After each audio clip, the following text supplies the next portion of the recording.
Kool Podcast. Welcome back to another weekly news roundup. But guys, before we get started on the video, if you guys also want to join and give your thoughts on what we are going to be discussing tonight, which is going to be all the injuries affecting Barcelona because they are a lot. And so we just wanted to give you the updates, thoughts on what Xavi can do with the lineup. And then as well, we're going to be talking about a potential Messi return. Since Inter Miami did not make the MLS playoffs, there could be a possibility that Messi is going to be coming to Barcelona on loan in January. But guys, before we get started on that, make sure to follow us on all of our social media platforms. Everything is at Kool Podcast, and everything is down below in the description. But let me introduce my co-host for tonight, Alvaro. What's going on, guys? Okay, so let's just get straight into it and let's talk about all the injuries that are affecting Barcelona at the moment because they are a lot. Um, guys, as you guys can see right now, it's 5 players, but if you include Lamine Yamal, it is 6. You have Frankie De Jong, Robert Lewandowski, Pedri, Kunde, Rafinha, and Lamine Yamal. However, Lamine Yamal is the player whose injuries is the least serious. He's only going to be out for 5 to 7 days, and so he should be back. But guys, these are almost like 6 starters. Basically, half of the squad is injured right now, and all of these players are extremely vital to the club. Just some more detailed explanations on each and every single player. We're going to talk about Jules Koundé. Jules Koundé, he has a left MCL sprain, and so his recovery time is roughly 5 to 6 weeks. After the game against Granada, the reports were saying, "Oh, he's only going to be missing it's only a slight knock. He's only going to be missing like 1 or 2 games. He should be back before the international break." What happens? We get the news, and he's going to be out for much longer. Lamine Yamal, he has a left hip flexor injury, 5 to 7 days, but he is going to be traveling with the Spanish national team because also, that his injury is less serious. And then as well, just talking about Robert Lewandowski because this is recent. He has a left ankle sprain, and so his recovery is 3 to 4 weeks. He is a doubt for El Clasico, but I don't know. What are your thoughts on all of these injuries? Because I said this at the start of the season, and when we made our big video talking about our season predictions, how do you think Barcelona's going to do? And I said it's all dependent on whether our players can stay fit. Because just like last season in October, the same month, our entire backline was injured. Not only that, we had Dembele injured, Pedri injured, all our backline, Araujo, Kunde, Christensen, and that saw us get knocked out of the Champions League. And so, what are your thoughts on all of the injuries? I mean, look, that Conde injury could have been much worse. MCL is no joke. He could Yeah, have been out for the season if it had been a bit worse of an injury for the MCL. So I mean, we're fortunate.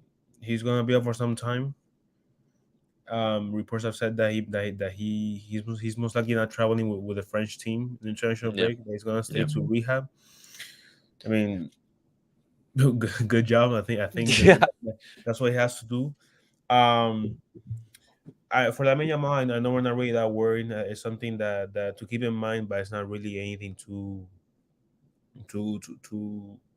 crazy. Like too serious. Yeah, Yeah, like too too serious. serious. Uh huh.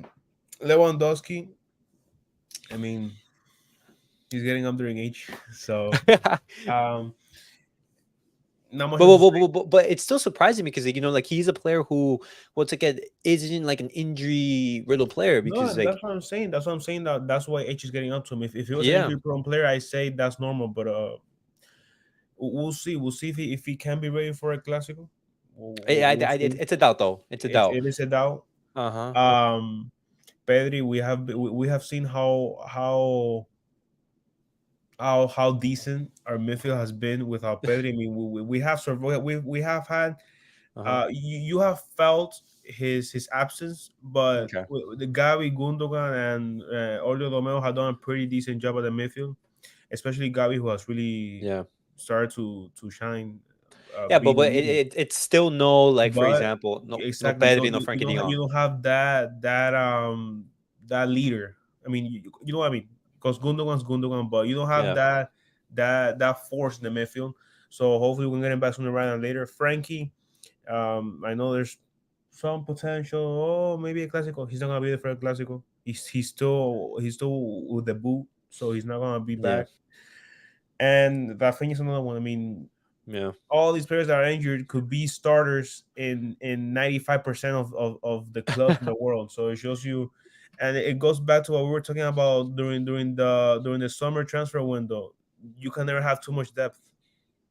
yeah. You can never have too much of that. Now, Uh, now we gotta rely on Araujo, who's injury prone, going out there most games. Christensen, who has been the most consistent center back along with Conde. I mean, But he again, still picked up a couple injuries last season. exactly. So I mean, now you gotta rely on injury prone player who, if Araujo can find a way to avoid injuries, he's gonna be top three center back in the world, top two. Yeah. But and then Christensen, I mean, it's adding unnecessary pressure to a position that's already pretty injury prone. And the attack, I mean, what do we think that we can do We, now I with the striker position? Yeah, we have limited options in the attack, and guys, this is all in view of El Clasico. So Jules Koundé is a major doubt to face Real Madrid on October 28th. Jules Koundé is most likely ruled out. He is ruled out for El No, Clasico. yeah, he's not most likely. He's Yeah, definitely ruled out. There's no yeah, way he he's can definitely play. ruled out. He's not going to be playing El Clasico. Then there's no way, and that's such a shame because he like I'm pretty sure you can also agree to this, but Jules Koundé has been Barcelona's best center back so far this season. He's Yeah, been absolutely amazing. I Ronald mean, Araujo, I mean, like he hasn't been fit. we don't beat Porto if Conde doesn't play like the way he does. Exactly, and not only in that Porto game, No, yeah, I'm saying throughout the entire yeah, exactly, the most standout game, but he's had an extremely good season. our best center back is injured, and that's tough. The good news is that both Pedri and Rafinha they are training with the squad, and so they should be back for El Clasico. These guys are on the pitch, they're training, and so with the international break right now, they should have a good period where they could just say, you know what, let me just train and get fit for that game in El Clasico. However, I don't think it's the best idea for them to start. And that's the worry, for example, because these players wouldn't have like a competitive match in like a month or two. Rafinha a month and Pedri like 2 months, something like that. Frankie De Jong, it's very difficult. However, I wouldn't risk him. I wouldn't risk Frankie De Jong and Robert Lewandowski. Basically the same thing. Both of these players, they are doubts, but they are most likely not going to be making El Clasico. And so when we talk about Barcelona's options for that game, it's looking very, very difficult because we're going to be having a lineup against Real Madrid with Joao Felix, Ferran Torres, and Lamine Yamal up top. That's going to be our attacking lineup most likely, and that's if none of the players up top get Yeah, injured. Because what happens if Joao Felix in the national breaks gets injured? We're going to be rocking with youth players um, as our starters, and that just proves, as you said, how vital depth is, and that's another one of the reasons why I was so against, for example, of Ade leaving, of Ansu Fati leaving. Dembele, he was a player who we didn't want to leave. However, he did leave, and it's understandable. However, it would have been much better for Barcelona to stay, even though there are some question marks on Dembele's ability. And in the midfield, we don't want to overwork Gavi. We don't want to do that because we don't want the same thing that's happening to Pedri. And that midfield is most likely going to be Gavi, Gundogan, and Romeo. But I don't know. What would be your lineup for El Clasico? Like no, I going mean, into it, look, it's what should Xavi funny. do? The attack has to be like you said, Joao. Unless he runs a 4-4-2, I think he has to do Joao, Ferran Torres, and Lamine Yamal. I think that is bearing any injuries. That is our best attack. And yes, it has been that group has been very solid all season. Doesn't matter. That should not be your plan A in the Clásico. So I mean, and again, what you said about overworking players, Lamine Yamal. I mean, there's a minor injury, but you don't want to overplay a Yeah, 16-year-old. Gavi has already been around the club for a bit. You don't want him to have a Pedri-like season that Pedri yeah, had 2 years ago. So it's not convenient. And maybe who knows? Maybe Gavi responds better to the workload than Pedri, but you don't want to risk that. Yeah, And Lamine Yamal again, that is a very demanding position for a kid, because it is. He's he will be 16. a sophomore in high school. Get that in your head. He will be a Yeah, sophomore or junior in high school. yeah, it's It's crazy. I think the attack has to be Joao, Ferran, and Yamal. The midfield, the same thing. Gavi, Gundogan, and Olio Romeo. I will stay away from starting Pedri. Maybe subbing Yeah, him in, yeah, or yeah, the other way around. You start him and then you sub him off for like 50 minutes. yeah. I'm not sure. And in the back, again, bearing any miracle recoveries, not from Conte, I mean in general, the back should be Balde, Christensen, Araujo, and Cancelo, Cancelo. bro, but If I see Sergio Roberto starting, bro, but I'm worried that Vinny's absolutely gonna cook Cancelo. Like, and we'll see what Xavi responds. We see that Olio Romeo is a very defensive midfielder, right? yeah, We no, know that. but I think he's gonna be perfect for that game against Real Madrid No, and that's because what I'm saying. Maybe Araujo shifts more to the right to help Cancelo with Vinny, and then yeah, we see Olio Romeo play some of that third center back role. yeah. So we'll see. And maybe with that being said, maybe we do see a 4-4-2 where Joao's playing as the left mid in order to facilitate some movement in the middle. I don't know, but I could definitely see it all helping Cancelo out to see how much Cancelo doesn't get cooked, and then No, we'll because see. that is a worry, man. That Because is a worry. But again, you can throw out who's going to play center back. You can throw a Barca B player in a center back and play Araujo right back. You can do that in a Clásico. well, I mean, we have a player that we haven't mentioned. We have Inigo Yeah, Martinez, but in his little cameo, it wasn't I that don't see that convincing. happening. Do Yeah, you really think about? Do you really think about I, throwing him out 90 minutes? I don't think so. I don't think so. And you know what? And That's funny. That's funny. I'm not gonna lie to you. I completely forgot about Inigo Martinez. That shows you how uh, inconsistent he's been with the injuries. well, I mean, like he came into the club injured, and before that, Exactly. his last competitive start was in April, and so and no, and that So was before like a couple weeks ago. I think it was against like Girona, it wasn't against Granada, Getafe. I don't I, know I who. I don't It was know. I away. don't know. The thing is that if Xavi starts with Cancelo at right back and Araujo at center back, I will be shocked if mid game he shifts Araujo to right back and he puts Inigo Martinez at center back. I will be shocked if that happened. It was against Mallorca and went to Nico Martinez Yeah, that's started. America. Yeah, yeah. Yeah, So I don't know. I will be shocked if he shifted Araujo to right back after starting him at center back. yeah. I don't see Inigo Martinez starting against Madrid. Honestly, prove me No, wrong. he's not. He's not. He's Who not. knows? Yeah, I don't see Xavi risking Araujo at right back, injuring him, and then having no center back depth. I don't know. Yeah, yeah, I really don't. it's not likely. I really don't. But once again, guys, as I mentioned in this post, well, let me just bring it up one more time. Just why are these injuries happening? And this is the reason that Barcelona give, and this is reported by Sport. Barcelona do not believe the injuries are due to poor physical preparation. Only two players, Pedri and Rafinha, suffered muscle injuries. Pedri, he's a player who gets injured a lot. Lewandowski, De Jong, and Koundé, club says there were injuries caused by violent tackles.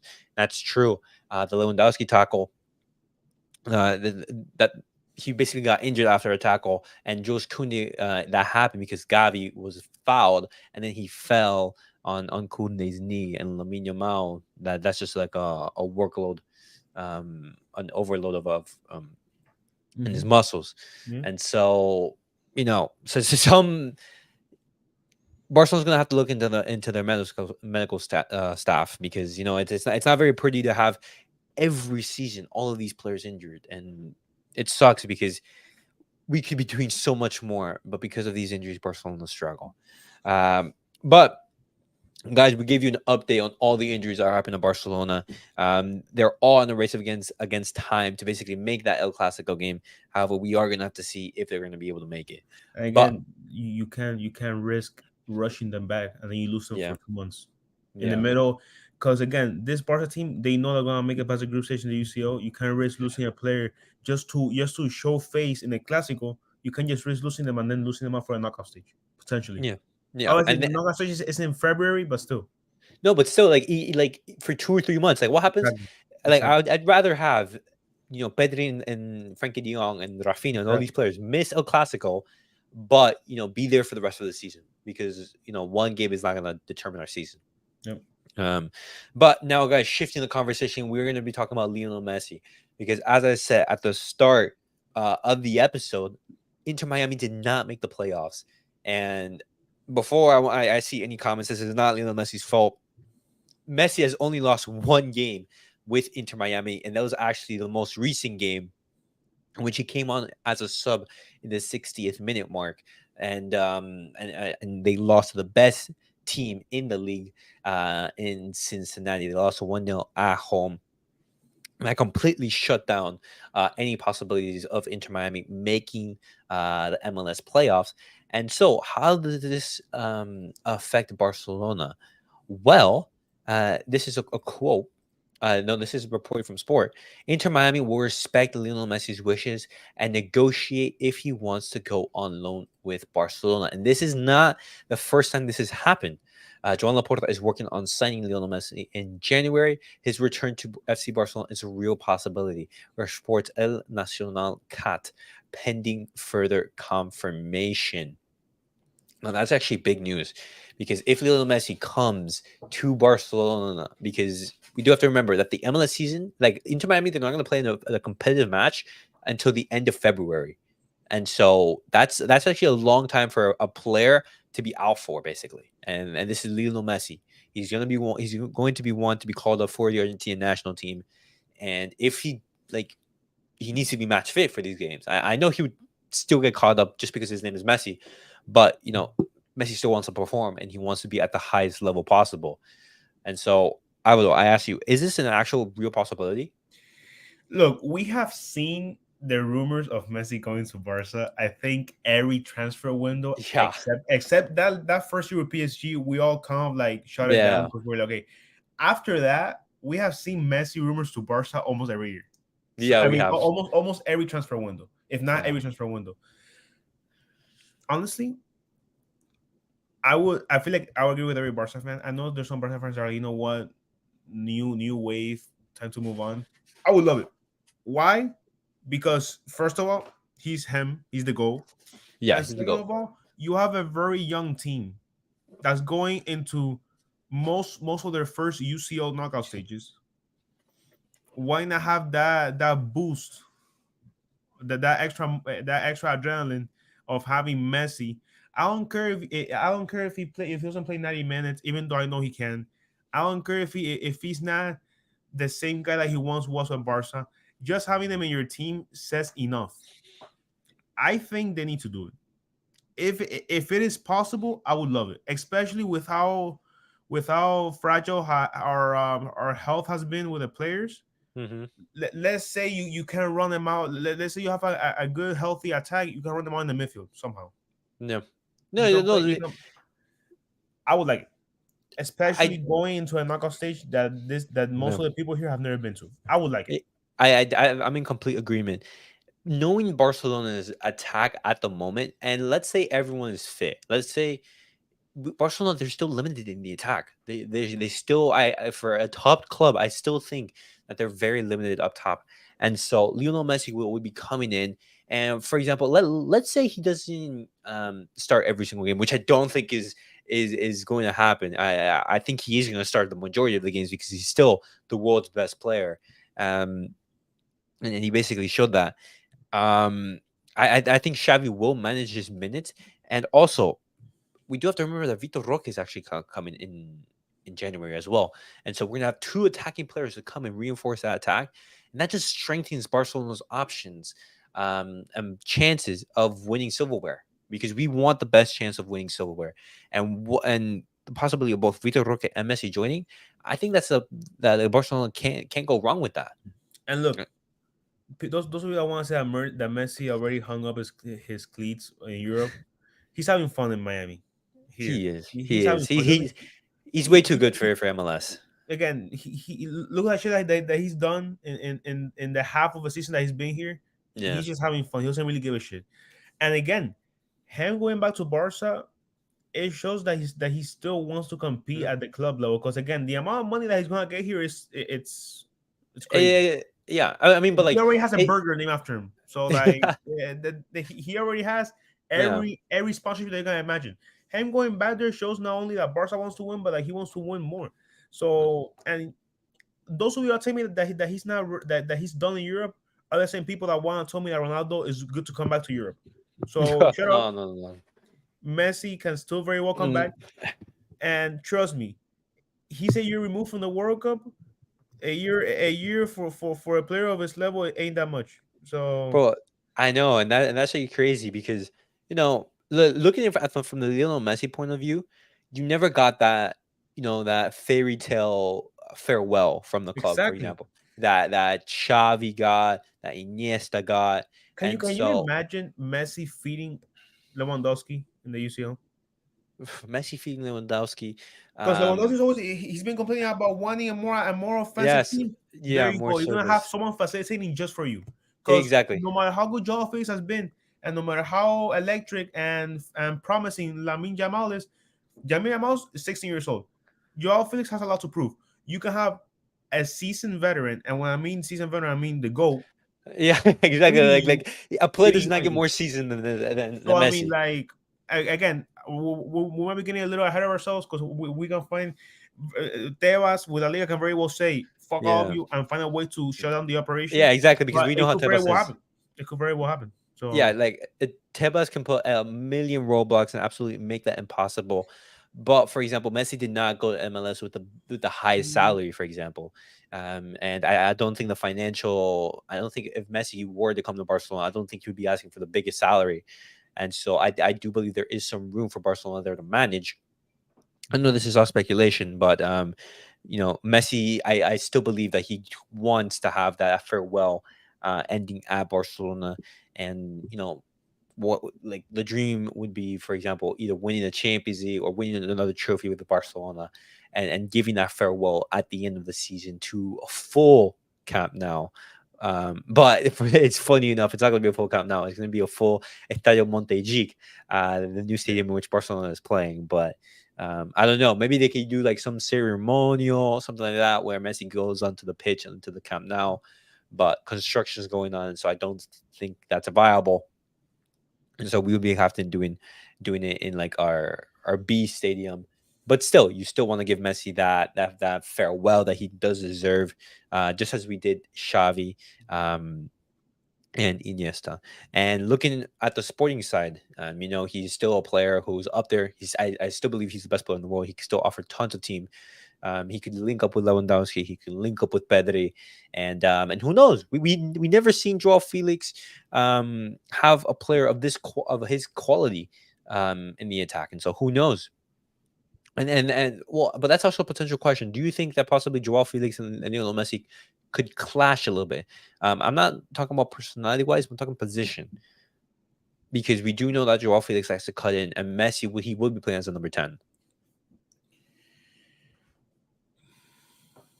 I don't know. I feel like again, it depends what Messi plays. What Messi will play in this team. Because if they do play him right wing, which He's I not going will to be be playing right wing. oh exactly, I'll be shocked if he play right wing. Yeah.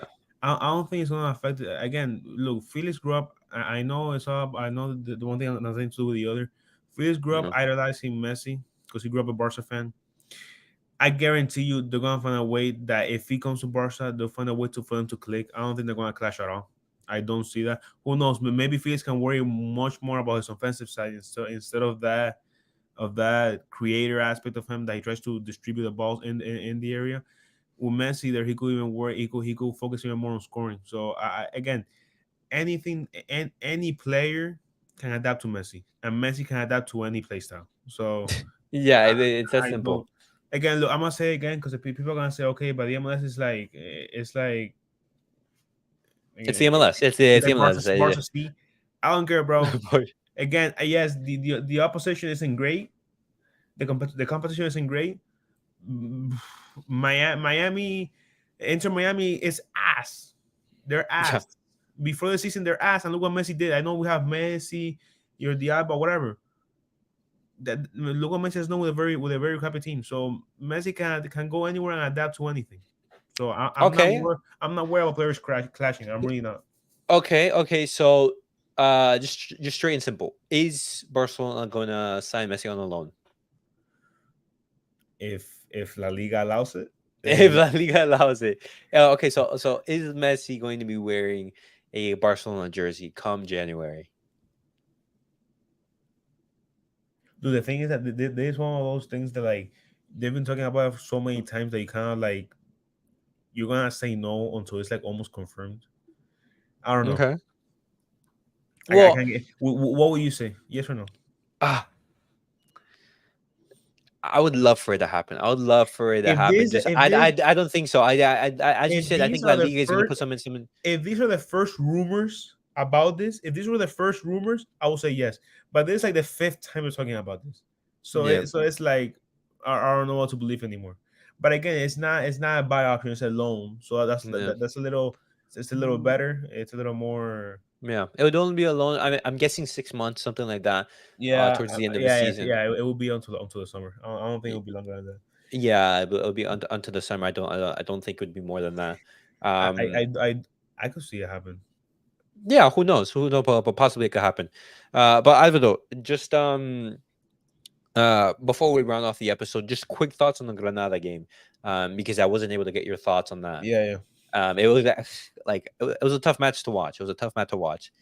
Ter Very, Stegen, very tough against an opponent that was not having much to give. So I mean, another low block team, another another low low block block team. team. I mean, Barca has to learn at some point.